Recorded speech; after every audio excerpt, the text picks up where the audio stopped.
Tuesday, everybody. Mr. Marco with you today. Sorry there's no video of myself to accompany the notes today, but my computer's being a little funky. So, a couple announcements before we get started today with 212. We're going to continue with slope, but again, a couple announcements. Formative quiz tomorrow on Wednesday, which is, I believe, the 11th. So Wednesday the 11th, we have a quiz, so make sure you check us learning for that. A couple more announcements. Going forward, there will not be any point recoveries on our chapter tests, so please make sure that you have all your stuff down before you take your test, whether it is your toolkits, have your homework done, toolkits are filled out. Make sure you're being proactive instead of reactive when it comes to your grade on tests. So the more you can do ahead of time to prepare yourself, the better off you are going to be going forward. And that's kind of what we want you guys to start thinking, is be proactive when it comes to your grades. Do your homework, check your answers, come to office hours, or go to the MRC to ask for help. All that kind of stuff is really going to help you be proactive about your grade versus reactive and trying to catch up on the back end with those point recoveries. And so because of that, no more point recoveries going forward. If you have any questions, reach out to your grading teacher on that. Next, again, make sure you guys are taking advantage of the MRC since we are in person.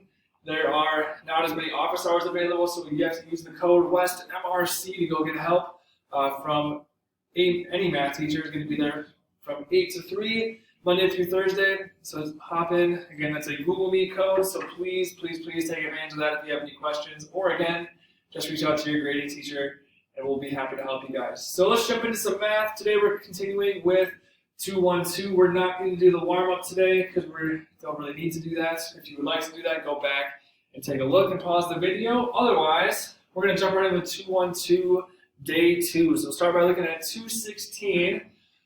Using the line graphed at the right with those three different slope triangles, A, B, and C on it, we want to find the slope using the slope triangles for A and B. So hopefully last week we remember talking about slope, that slope is equal to rise over run, or we kind of talked about it as well as delta y over delta x, which we kind of simplified by saying it's the change in y over the change in x. So looking at the two slope triangles for A and B, for A we got that slope triangle right there. So we got to find a couple things to find that slope. We got to find delta y, we've got to find delta x, and then we can take the ratio of that and then figure out what our slope's going to be. So our rise is how much we're changing up and down. So up and down is going to be this value, that's 6 right here. So again, the y value, that change in y is going up and down. That's what we're talking about with our change in y. So it's that positive 6. Which would mean that it's going to be this 4 for our change in x, where again, x's, as we look at our x-axis, go left and right. So our x value, change in x, is going to be 4. So our slope is going to be 6 divided by 4, which if we simplify that, divide both numerator and denominator by 2, we would get 3/2. So if we do the same thing for triangle B, which is what I'm going to outline in green right there, again, we got to find the same couple of things. We got to find that change in y, which is the vertical distance that we're changing in that slope triangle, which is 3. Our delta x is the change horizontally, or change in our x values, which is going to be this positive 2 value. So then our slope is going to be equal to 3 over 2. So that should make sense to us, hopefully, because if we see that those two numbers are exactly the same, those slope numbers for both of those slope triangles, they should be the same because they sit on the exact same line right here. So because they're on the same line, those slopes should be exactly the same. Otherwise, that wouldn't be a line. So part B, we want to figure out what's the vertical distance for delta y of triangle C. I'm going to outline triangle C in purple here so we can see it a little better in our video. So we want to know what this value is.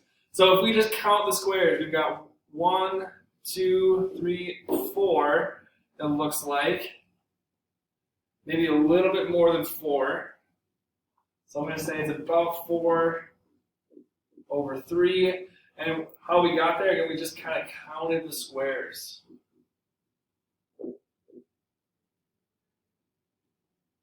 Counted the squares. But it doesn't look like it's a full, it doesn't look like it stops at 4. It looks like it keeps going a little bit.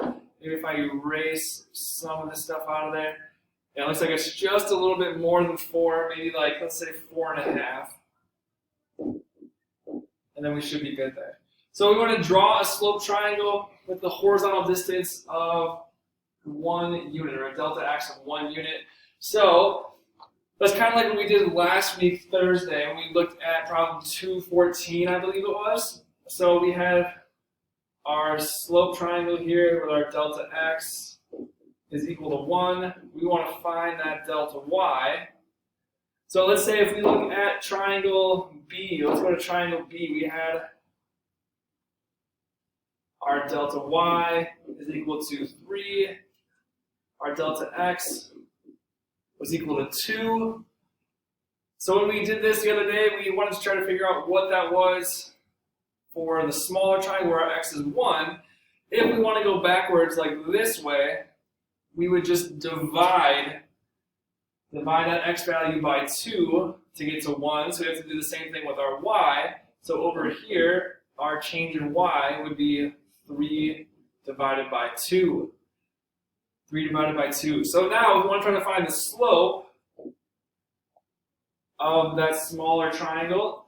We know from above that our slope should be 3/2. So if we get back to that, then we did our work right. So if we have our slope is, again, m in our equation, y equals mx plus b. We have our change in y is 3/2 divided by 1. So if we divide anything by 1, we always get the same number back. So we should get our slope in this case to be equal to 3/2. And there we know we did our work right there. So moving on to 217, we want to try to figure out what a line would look like with a delta y of 0. So basically there is no rise whatsoever. So when we think again, slope is rise over run. That rise is going to be 0. So if you think about something that has no rise whatsoever, we are going to be looking at probably a horizontal line. And as we go left and right, it goes infinitely in both directions, but there's no rise. So our rise was 0, so this would be a horizontal line. And then if we want to think about it in a different way, part B is asking us what would that look like if our delta x was 0. So if our run was 0. So if our run is 0, we're not moving to the left or the right because we're not changing our x value at all as we go through this. So our no x value changing whatsoever. To me, that means that we would have a vertical line. So if we draw a vertical line down our graph right here, a vertical line doesn't move left and right at all. So that delta x is going to be equal to 0. So this would be a vertical line. So it goes infinitely up and down, but does not move at all left or right. So it's just kind of stuck at whatever x value it is. So there's no run or delta x in that situation whatsoever.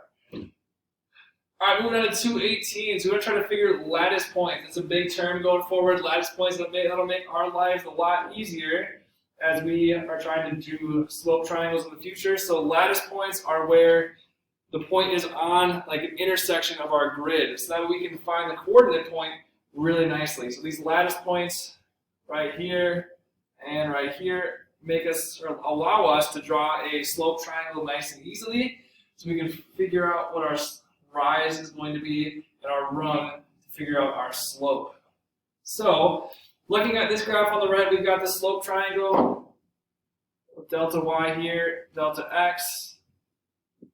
So Cynthia and Essie are trying to argue and trying to figure out which one's right. So who is right? So Cynthia believes that delta y is a positive 3 because the triangle is 3 units tall, which we can see over here.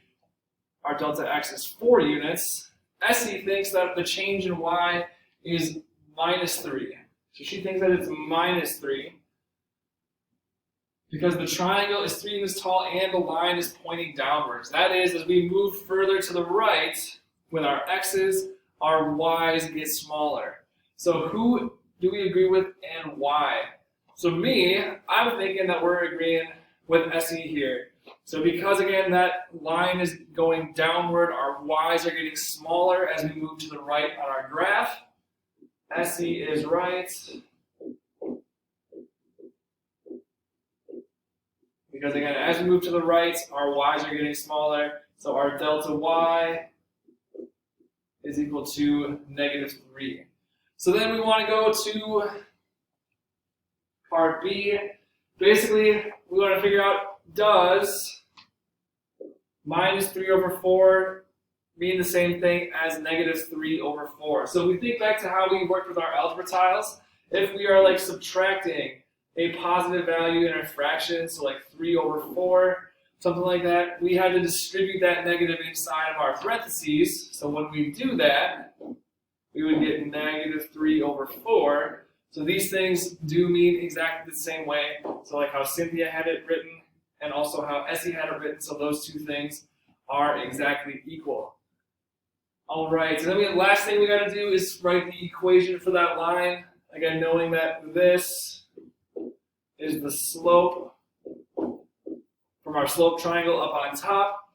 So we know that the equation of a line is y equals mx plus b, again, where m is our slope, and then that b value is our y-intercept. So now we've got to plug in our slope, so we know it's -3/4, so y is equal to -3/4x plus, and to find out what our y-intercept is going to be, we got to go all the way back to the top and look at our graph. It's where that line crosses the y-axis, or where x is equal to 0, which is going to be right there. So we have our intercept of 9. So the final equation is y equals -3/4 x, and then plus 9. And there we go. We got it. So, again, y equals mx plus b, plug in our slope for m, all right, y-intercept for b, and we should be good to go. So the homework for tonight is section 212, problems 219 through 224. If you've got any questions on that, please let your grading teacher know.